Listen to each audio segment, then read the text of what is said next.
En revanche, la marche de solidarité avec le peuple israélien prévue ce soir à Paris aura bien lieu. Oui, départ à 18h30 vers la place du Trocadéro, face à la Tour Eiffel, illuminée aux couleurs du drapeau de l'État hébreu. Israël soutenu par la communauté internationale, ce qui n'empêche pas les critiques. 3500 roquettes tirées, des attaques au sol, par la mer, par les airs. La question se pose forcément. Comment les renseignements israéliens ont-ils pu manquer les préparatifs d'une telle offensive ?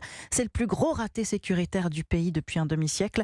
Et c'est d'autant plus surprenant, William Molinier, que la qualité de ces services de renseignement est l'atout majeur d'Israël. La barrière de séparation entre la bande de Gaza et Israël était réputée infranchissable. Près de 9 millions d'euros avaient été investis en surface, mais aussi sous terre, avec des capteurs et des caméras de haute technologie. Ce que les militants armés du Hamas savaient, voilà pourquoi ils ont immédiatement saboté les nœuds stratégiques de communication et de surveillance de l'armée israélienne.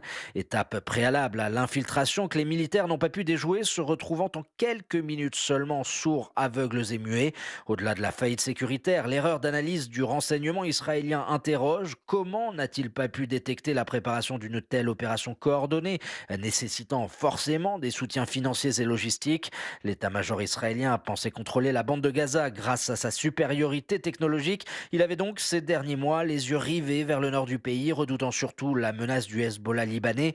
Par ricochet, ce revers de jugement entache aussi le renseignement américain, grand allié historique, qui lui non plus n'a pas pu, semble-t-il, prévenir une telle attaque. William Molinier, spécialiste défense d'Europe 1, notait enfin que les cours du pétrole se sont envolés de plus de 4% ce matin, conséquence des inquiétudes du marché qui pourraient se traduire bientôt à la pompe.